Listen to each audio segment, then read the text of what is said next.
갈라디아서 3장 23절부터 29절입니다. 믿음이 오기 전에 우리는 율법 아래에 매인 바 되고 계시될 믿음의 때까지 갇혔느니라. 이같이 율법이 우리를 그리스도께로 인도하는 초등교사가 되어 우리로 하여금 믿음으로 말미암아 의롭다함을 얻게 하려 함이라. 믿음이 온 후로는 우리가 초등교사 아래에 있지 아니하도다. 너희가 다 믿음으로 말미암아 그리스도 예수 안에서 하나님의 아들이 되었으니 누구든지 그리스도와 합하기 위하여 세례를 받은 자는 그리스도로 옷 입었느니라.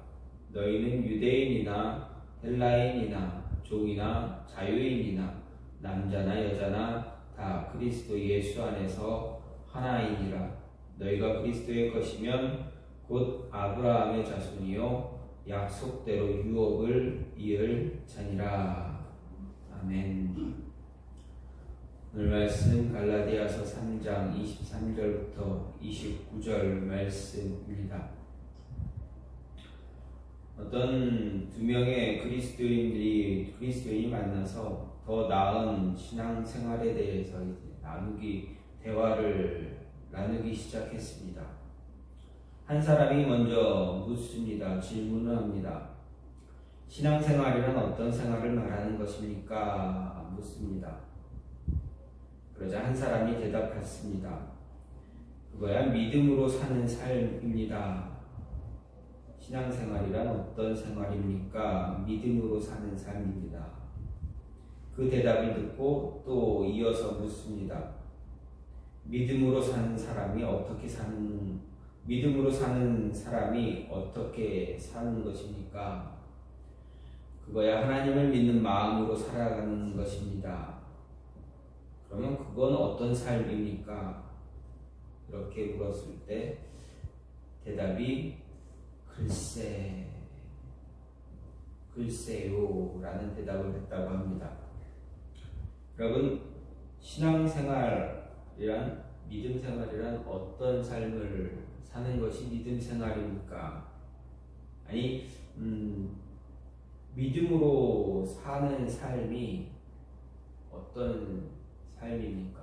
여러분은 어떻게 대답하시겠습니까? 여러분에게 누가 묻습니다. 믿음으로 사는 삶 어떤 삶입니까? 어떻게 살아야 믿음으로 사는 삶입니까? 여러분, 질문 누군가가 물으면 신앙생활로 사는 삶이 어떤 삶입니까? 라고 물으면 어떤 답을 주겠습니까? 여러분 어떤 답을 줄 수 있겠습니까? 혹시 이렇게 대화한 사람들처럼 글쎄라는 대답을 하시겠습니까? 아니면 나름대로의 어떤 대답을 하시겠습니까? 그렇습니다. 우리의 신앙도 이렇게 막연한 믿음을 가지고 살아갈 때가 참 많습니다.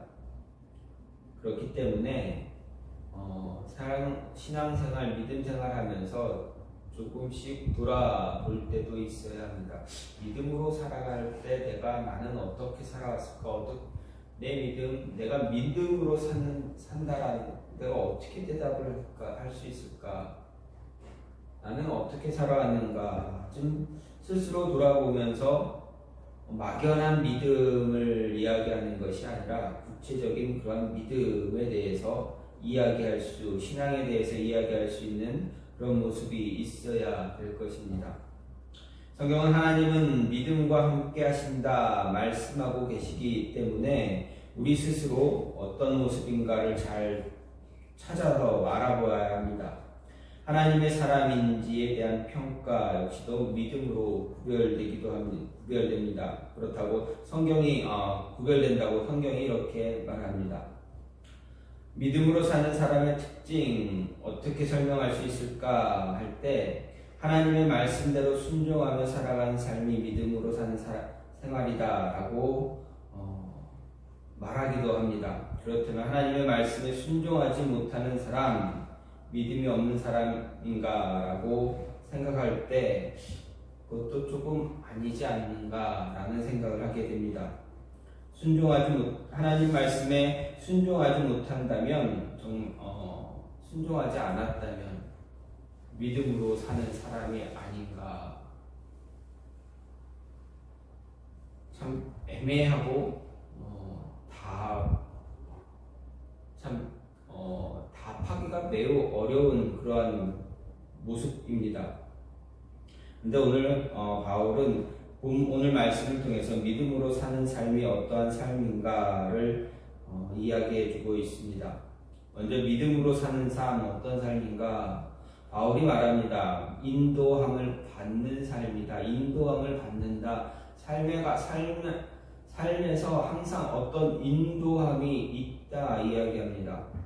23절 24절 말씀을 보면 믿음이 오기 전에 우리는 율법 아래에 매임바 되고 계시될 믿음의 때까지 갇혔느니라. 이같이 율법이 우리를 그리스도께로 인도하는 초등교사가 되어 우리로 하여금 믿음으로 말미암아 의롭다함을 얻게 하려 합니다. 라고 이렇게 말했습니다. 말씀을 보면 믿음이 오기 전에 우리는 율법 아래 매여 믿음이 계시될 때까지 갇혀 있었다라고 이렇게 말합니다. 여기서 믿음이 오기 전이라는 것은 바로 예수님이 세상에 오시기 이전을 이야기합니다. 즉 예수님이 세상에 오시기 전까지 우리는 율법에 매였던 사람들입니다. 그렇다면 율법에 매였다라는 것 무엇을 이야기합니까? 율법에 매였다라는 것은 바로 율법에 의해 보호를 받는 것을 이야기합니다. 예수님이 세상에 오기 전까지 우리 모두 율법에 의해서 보호를 받았던 사람들이고, 예수님이 오신 이후로 예수님을 믿는 그 믿음으로 보호를 받는 사람입니다. 다시 말해서 예수님을 믿는 그 믿음으로 구원에 이르게 되었다라는 것입니다. 즉 예수님이 오시기 이전까지 율법에 의해서 구원에 관한 이야기를 했다면, 예수님 오신 이후는 이제 예수님 때문에 예수님을 믿는 그 믿음으로 구원에 이르게 된다라는 것입니다. 근데 바울은 예수님이 오기 전까지 분명하게 율법이 우리를 보호한다고 했습니다. 그리고 그 율법이 바로 우리를 그리스도께로 인도하는 초등교사가 되었다 이야기합니다. 이 초등교사를 개역 한글로 보게 되면 몽학선생으로 이렇게 번역을 합니다. 어쨌든 초등교사든 몽학선생이든 이것이 의미하는 것이 무엇인가 볼 때, 초등교사는 헬라어로 파이다고고스라는 말로 하인, 종, 신하라는 뜻이 있는 파이스와 인도하다, 이끌다라는 뜻의 동사 아고의 합성어입니다. 그래서 인도하는 하인, 이끄는 자 또는 후견인, 가정교사 등으로 번역될 수가 있습니다. 따라서 율법은 우리를 인도하는 후견인과 같다라고 할 수 있습니다. 왜냐하면 바울이 말하는 몽학선생 초등교사는 한시적이고 제한적인 율법으로 자녀가 성인이 되면 그의 역할이 완전히 끝나는 것이기 때문에 그렇습니다. 쉽게 말하면 우리는 가디언이다라고 이야기할 수가 있습니다. 가디언이라는 말을 후견인, 가디언이라는 말을 어떻게 하면 좀 더 쉽게 풀이할 수 있는가 보면, 우리가 아이가 자랄 때까지, 아이가 어느 정도 한 16, 17 그 정도의 나이가 될 때까지 부모에 의해서, 엄마 아빠에 의해서 이제 보호를 받습니다. 유치원을 가든 어린이집을 가든 이제 엄마 아빠의 손에 이끌려서 가게 됩니다. 그리고 끝나면 또 엄마 아빠의 손에 이끌려서 옵니다. 초등학교도 마찬가지입니다. 그런 모습, 그렇게 아이의 손을 잡고 아이를 학교로 이끌고 가고 또 다시 데려오고, 또 가르침을 집에서 또 가정 안에서 어떠한 교육도 가르치고, 교육도 있고, 삶에서 어떤 모습들을 가르칠 수 있는 그런 모든 것들, 크고 작고 사소한 일까지 어떠한 예의에 대해서, 예절에 대해서 가르치는 그런 모든 것들을 다 가르치는 것, 그것이 바로 가디언의 역할입니다. 그래서 가디언이라는 것은 사람, 그 아이를 성인이 될 때까지 잘 이끌어가는 것을 말합니다. 율법은 우리를 보호하는 가디언과 같은 역할을 했습니다. 예수님이 오시기 전까지는 그랬습니다. 이 가디언은 우리의 믿음이 아직 성장하지 못한 어린아이와 같은 모습을 가지고 있을 때 율법을 통해 우리의 삶의 길을 바른 길로 갈 수 있게 붙잡아주는 역할을 해 주었습니다. 따라서 믿음으로 사는 삶은 가디언에 의해서 인도함을 받는 그러한 삶입니다. 율법에 의해 보호를 받고 그 율법이 우리의 믿음의 삶을 다른 길로 인도해 준다라는 것이었습니다. 그런데 이제 믿음이 우리에게 왔다 바울은 말합니다. 그러면 우리는 이제 율법이 아닌 믿음에 의해서 인도함을 받는다라는 것입니다. 바로 예수 그리스도에 의해서 인도함을 받는 자가 되어야 합니다. 믿음의 사람은 예수 그리스도에 의해 인도함을 받는 사람입니다. 그러므로 믿음으로 살아간다라는 것은 예수님에 의해서 인도를 받는 삶입니다. 예수님에 의해 인도를 받아 바른 신앙의 삶을 살아가야 합니다. 그것이 바로 믿음으로 살아가는 사람입니다. 그런 삶입니다. 철저하게 예수님에 의해서 살아가는 삶, 예수님을 믿음으로 구원을 받는 자의 삶, 하나님의 자녀가 된 삶이 바로 믿음으로 살아가는 삶입니다. 그때 때에 따라서 고민하면서 예수님, 하나님 말씀, 하나님이라면, 예수님이라면 지금 이 문제, 이 삶, 지금의 모습 어떻게 해결해야 될까? 말씀은 나에게 무엇라 이야기하고 있는가? 하면서 기대하면서 말씀을 들여다보고 또 하나님의 음성을 듣기 위해서 애쓰는 그런 모습, 그렇게 들려지는 그 말씀과 음성에 의해서 인도함을 받으며 살아가는 그 모습이 바로 믿음으로 살아가는 삶입니다. 내 마음대로, 내 뜻대로, 내가 원하는 대로 무언가를 결정하고 따라가는 것이 아니라 하나님의 음성은 과연 어떤 것인가를 귀 기울이면서 살아갈 수 있는 그러한 모습이어야 합니다. 또 한 가지는 무엇입니까? 자유하는 삶입니다. 믿음으로 사는 삶은 자유하다라고 합니다. 26절에서 너희가 다 믿음으로 말미암아 그리스도 예수 아래 있지 아니하도다 이렇게 바울은 말합니다. 이 말은 우리가 그리스도 예수를 믿는 믿음으로 하나님의 아들이 되었다라는 이야기입니다. 그런데 이 말을 거꾸로 생각해 보면 그 이전에는 하나님의 아들의 신분이 아니었다라는 말입니다. 그리스도를 믿기 전에 하나님의 아들의 신분이 아니었다면 어떤 신분이었는가? 바울은 우리가 하나님의 아들 되기 전에 초등교사 아래에서 감독받고 통제받던 신분이었다 말합니다. 무엇에 대해 통제를 받고 있습니까? 바로 우리 죄에 대해서 통제를 받고 있습니다. 초등교사 아래에 있던 신분, 곧 죄 노예의 신분임을 이야기합니다.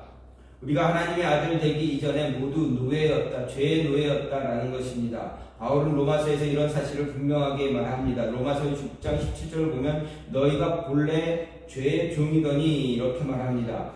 그러나 우리가 이제 완전히 자유의 몸이 된 것입니다. 우리 발목과 손목에 채워져 있던 착고가 완전히 부서져 버렸습니다. 그것도 단순한 자유의 몸이 아니라 하나님의 유업의 상속권을 갖춘 하나님의 아들이 되어진 것입니다.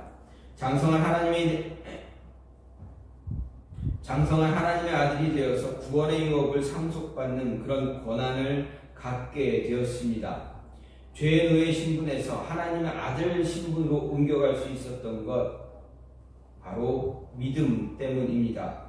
예수 그리스도를 믿음으로 말미암아 우리가 하나님의 아들이 되는 자격을 얻게 되었습니다. 그래서 요한복음 1장 12절을 보면 영접하는 자 곧 그 이름을 믿는 자들에게는 하나님의 자녀가 되는 권세를 주셨으니 라고 말하고 있습니다.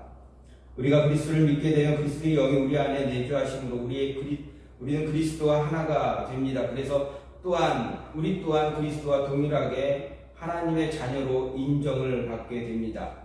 하나님 아버지로 모시고 그분의 자녀로 변화된 것입니다. 다시 말해서 죄의 자녀에서 자유하는 자의 자녀로 신분이 바뀌었다라는 것입니다. 무엇 때문에 그렇습니까? 바로 믿음 때문에 그렇습니다. 믿음으로 사는 삶은 더 이상 죄에 의해서 붙잡혀 살아가는 그러한 삶이 아닙니다. 자유하는 자에 의해서 붙들려 살아가는 모습입니다. 그래서 바울은 갈라디아서 4장 22절 23절에서 아브라함에게 두 아들이 있으니 하나는 여종에게서 하나는 자유 있는 여자에게서 낳았다 하였으며 여종에게서는 육체를 따라 낳고 자유 있는 여자에게서는 약속으로 말미암았다라고 말하고 있습니다. 하나님의 자녀된 우리 약속에 의해 자유하는 여인의 후손이다라는 것입니다. 믿음으로 사는 사람의 삶은 약속에 의해서 언약에 의해서 이끌림을 받는 그러한 삶을 살아가는 사람입니다. 예수님을 믿은 믿음으로 인해서 약속의 자녀가 되었기 때문에 자유하는 삶, 자유하는 자의 삶을 살아가게 되는 것입니다. 그래서 자유하는 삶, 그리스도 안에서 자유할 수 있는 그 모습으로 살아가는 그 삶이 바로 믿음으로 살아가는 삶입니다. 마지막으로 하나가 되어가는 삶이 믿음으로 사는 삶입니다.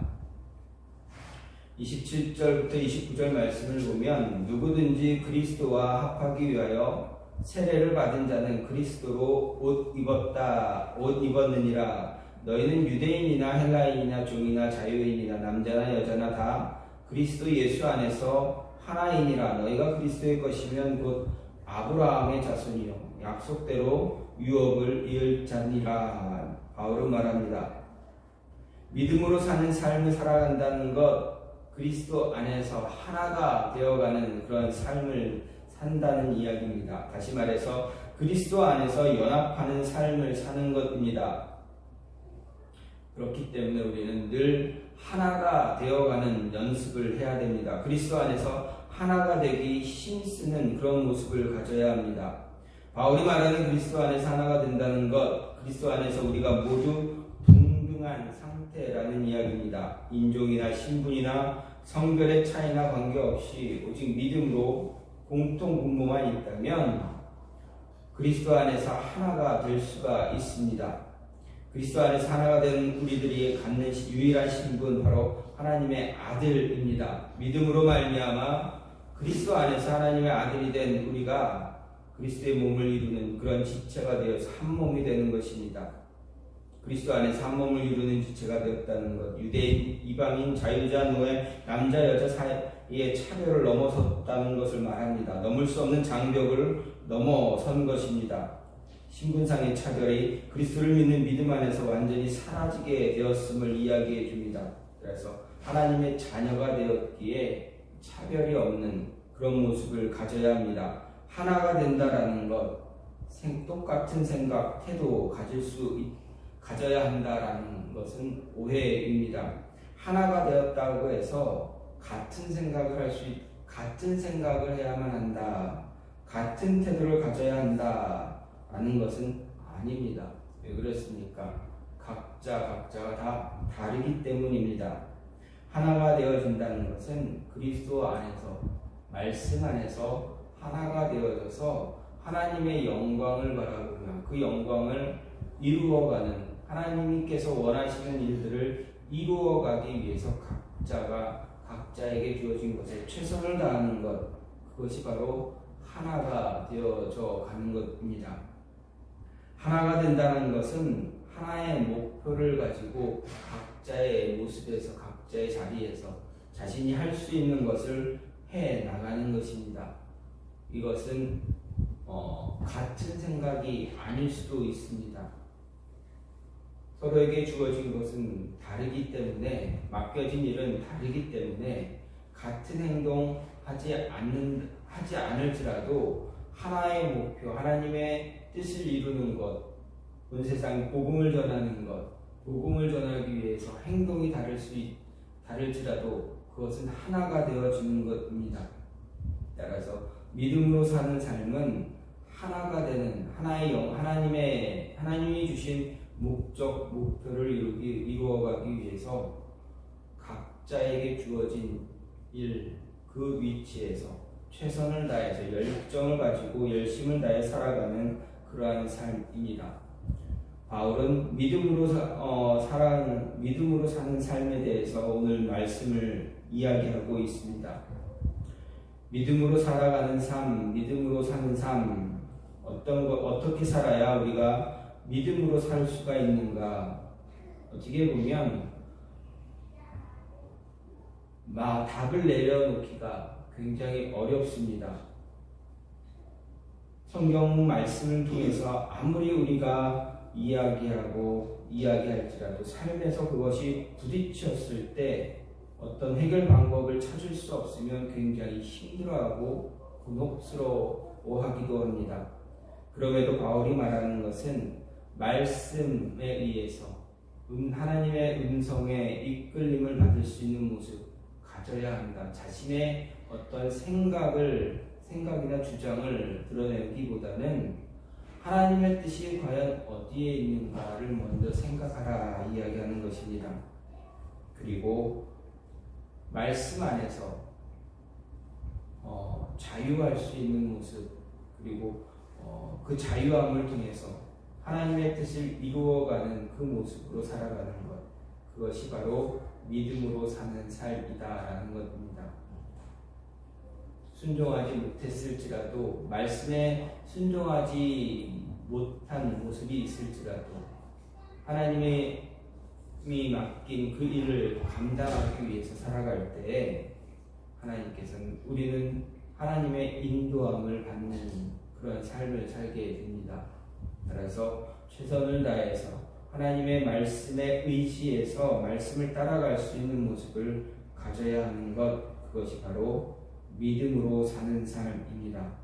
이러한 삶을 잘 살아감으로 인해서 누군가가 나에게 믿음으로 사는 삶이 무엇입니까? 어떻게 해야 믿음으로 살아갈 수가 있습니까? 물어보았을 때 경험을 통해서